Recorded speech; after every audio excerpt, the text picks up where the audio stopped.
Hai guys, perkenalkan nama saya Wafiwah Widya. Sebenarnya saya ini asli Trenggalek. Lebih tepatnya saya juga dekat dengan Jajar. Jarak rumah saya dengan Jajar itu kurang lebih 20 menit. Tapi jujur selama ini saya kurang tahu di mana sih Jajar itu. Ternyata Jajar itu cukup dekat dengan rumah saya. Pertama kali saya ke sini, satu kata yang dapat saya gambarkan tentang Jajar. Unik. Mengapa saya berargumentasi demikian? Karena desa yang mayoritas dapat dikatakan sebagai pinggiran, ternyata mempunyai segudang harta karun. Malah ini tidak bisa dikatakan harta karun lagi. Seperti bongkahan emas yang langsung turun dari gunung. Kenapa demikian? Karena Jajar, walaupun kecil, walaupun terpencil, dia tidak berpasrah dengan keadaan alamnya. Justru dengan keadaannya yang begini, Jajar itu mampu bangkit, membuat sebuah perbedaan dengan desa-desa lainnya. Di desa saya mungkin sudah banyak istilahnya kesenian daerah, budaya daerah, namun di Jajar saya lebih menemukan itu lagi, tentang bagaimana kebudayaan itu dirumat atau dirawat sedemikian rupa, dirawat dengan masih mempertahankan ciri khasnya seiring berjalannya sekarang yang sudah serba modern, sekarang yang sudah serba canggih, tapi di Jajar itu masih tetap alami. Jadi satu kata yang dapat saya gambarkan lagi-lagi, Jajar itu unik, Jajar itu khas. Membahas tentang Jajar, yang paling membuat saya di sini terkagum-kagum adalah adanya kopi emprit. Saya pikir kopi emprit itu konsepnya seperti kopi luwak. Kopi luwak itu kan kopi yang berasal dari kotoran luwak. Saya pikir kopi emprit juga begitu, kopi yang berasal dari kotoran burung emprit. Tapi setelah saya datangi salah satu pemproduksi kopi emprit, ternyata emprit itu berasal dari jahe emprit, jahe kecil-kecil. Seketika saya langsung tercengang. Ternyata pemikiran saya tentang kopi emprit dipatahkan oleh argumentasi langsung dari penjualnya. Dan di sini rekor saya. Saya itu di rumah tidak pernah minum kopi. Tapi berkat Jajar, saya sudah minum kopi. Ini adalah satu bukti bahwa saya cangkir kedua. Ini dapat dikatakan cangkir kedua saya. Ini mungkin cangkir ketiga saya akibat istilahnya hawa-hawa Jajar yang membuat saya akhirnya berani dan nekat untuk mencicipi kopi. Pertama kali saya mencoba kopi masih biasa saja. Kedua kali ternyata kenikmatan orang meminum kopi itu seperti ini. Saya mulai merasakan kenikmatannya di situ, apalagi setelah minum kopi emprit. Rasa jahe yang khas itu dimunculkan dari aromanya. Jadi buat kalian yang takut mau minum kopi, ini kan ada jahe empritnya, berarti nanti rasa jahenya kuat banget, pedas. Oh tenang guys, tenang. Di sini buat pencinta kopi, rasa kopinya tetap pekat kok. Jahe empritnya itu cuman buat sekedar rasa, tapi rasanya khas banget gitu loh. Terus aromanya buat kalian yang suka mencari kenikmatan minum kopi itu dengan cara dihirup dahulu, kopi emprit sangat direkomendasikan. Selanjutnya yang bikin saya berkesan dengan Jajar itu, Jajar kan sangat jauh dari daerah pesisir. Bukan sangat jauh sih, lebih tepatnya Jajar itu tidak bisa dikatakan dekat, tidak bisa dikatakan jauh dari daerah pesisir laut. Tapi di Jajar guys, yang kalian tahu, di Jajar ada produksi reyeng. Tahukah reyeng itu apa? Ya, saya juga baru belajar reyeng itu di sini. Reyeng itu semacam kerajinan dari bambu yang dibuat bentuk kotak persegi panjang. Nah, itu dibuat dari anyaman bambu yang difungsikan sebagai wadah ikan. Nah, kan tadi saya bilang, Jajar kan bukan daerah yang termasuk pinggiran pesisir laut. Jadi kan otomatis tidak ada ikan. Lantas kenapa masyarakat di sini membuat reyeng? Nah, ini jawabannya. Karena Jajar itu masih dapat dikatakan dekat juga dengan daerah pesisir seperti Perigi, Popoh, Watulimo, itu juga di Trenggalek ya. Dan ternyata Jajar itu turut membantu menyuplai reyeng yang nantinya akan dikirim ke daerah sekitar pesisir penghasil ikan. Jadi karena permintaan reyeng semakin meningkat, maka tidak akan cukup ketika hanya daerah pesisir saja yang memproduksi. Oleh karena itu, Jajar istilahnya ikut kecipratan. Masyarakatnya itu ikut kecipratan untuk ikut memproduksi reyeng, yang mana saat ini kerajinan reyeng ini menjadi salah satu mata pencaharian masyarakat di Desa Jajar. Selanjutnya di sini juga ada empu yang sangat legendaris. Empu itu yang biasanya membuat semacam keris atau perkakas lainnya yang berasal dari besi. Proses empu di sini pun masih sangat modern, masih sangat tradisional, maaf ya guys. Terlalu terpikat dengan nama empu. Soalnya empu di sini cukup maskulin guys. Walaupun sudah tua tapi mbahnya kalau pas memandai besi itu sangat gitu. Jadi kalian kalau kesini silahkan temui Mbah Saini, si tukang empu, itu istrinya juga jualan kuliner khas Desa Jajar. Jadi sekalian melihat proses empu juga sekalian mampir ke dapur istrinya. Jadi 2 in 1 ya, melihat empu dan mengenyangkan perut. Selain itu di Desa Jajar satu lagi ini tidak boleh ketinggalan, ada yang namanya simpe. Mungkin kalau cewek-cewek mengenal tas fashion itu sudah biasa ya guys. Tapi asalkan kalian tahu, tas yang dipakai ibu-ibu belanja itu pemikiran saya dahulu itu diproduksi daerah luar Trenggalek. Tapi ternyata di sini itu ada salah satu pengrajin simpe itu di RT 1 Desa Jajar. Ya, itu memproduksi simpe. Simpe itu anyaman dari yang berbahan dasar plastik, terus dibuat semacam tas untuk belanja, tempat sampah atau keranjang-keranjang lainnya. Dan itu tidak mahal kok, berkisar 10.000 sampai dengan 50.000 kalian sudah bisa mendapatkan kerajinan tersebut.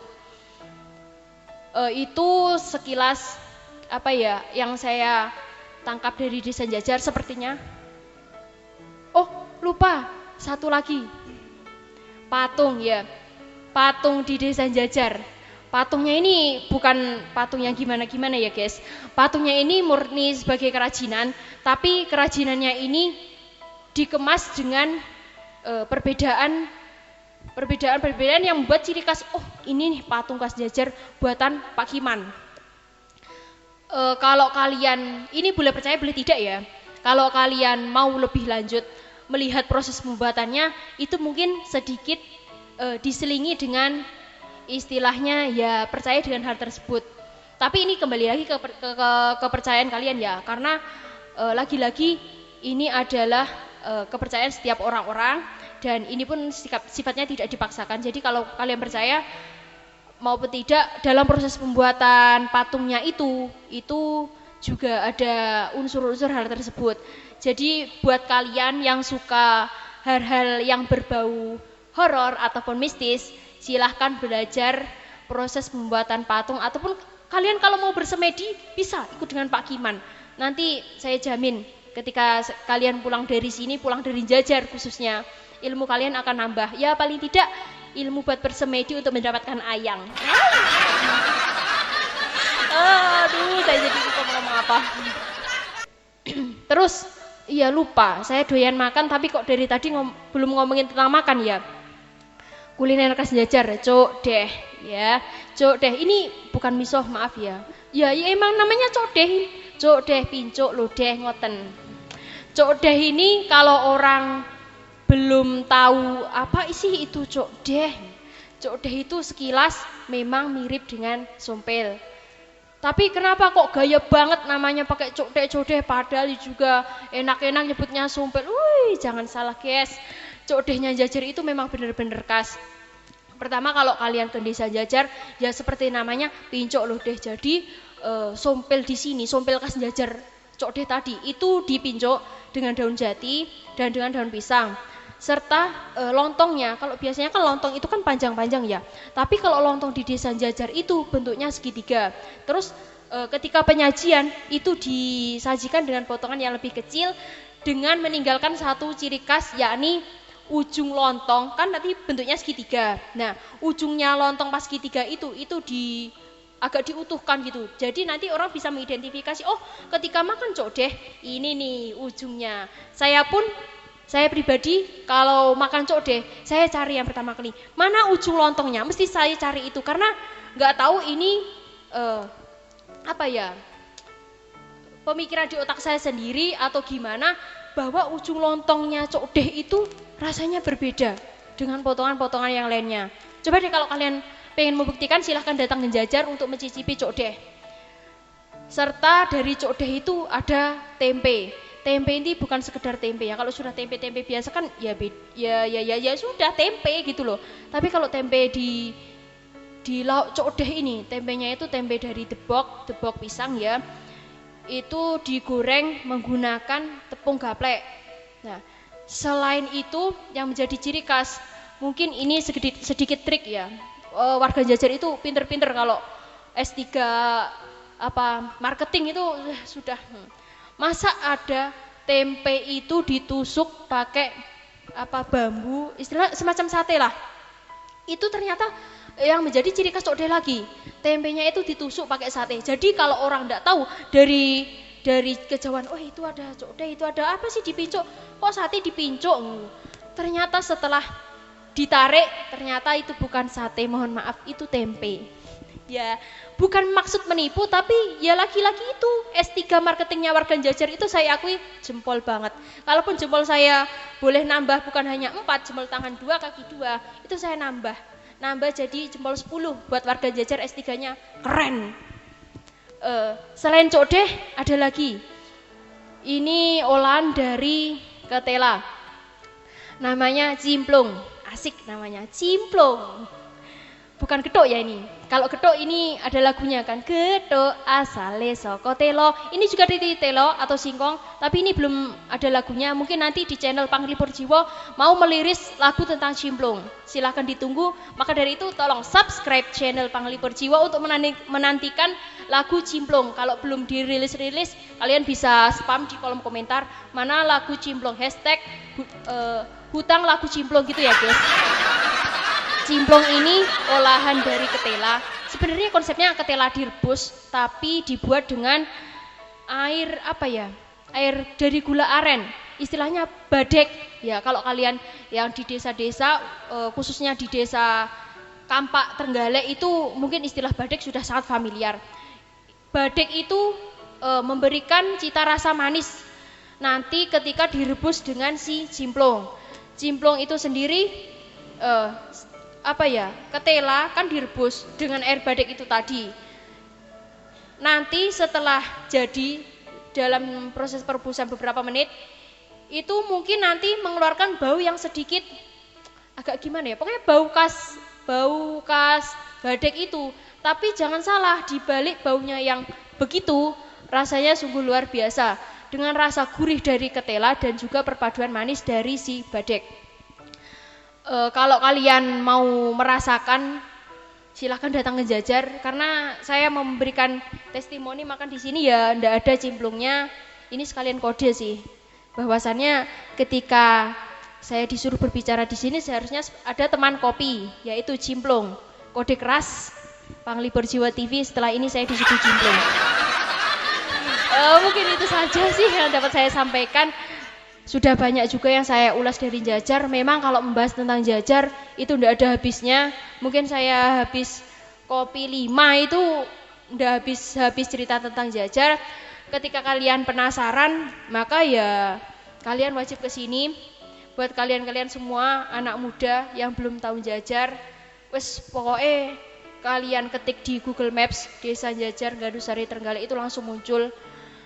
Mau kalian refreshing dari segi manapun, maksudnya itu gini, mau kalian menikmati alam, kuliner, kerajinan, itu semua terkemas rapi di dalam satu desa bernama Jajar.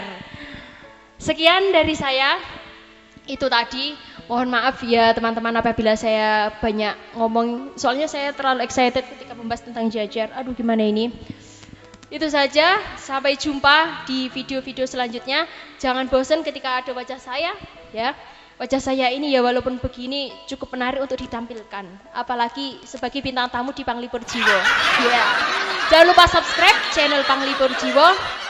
Tetap stay senyum-senyum walaupun tidak punya ayang. Sampai jumpa teman-teman. Aduh, kopinya.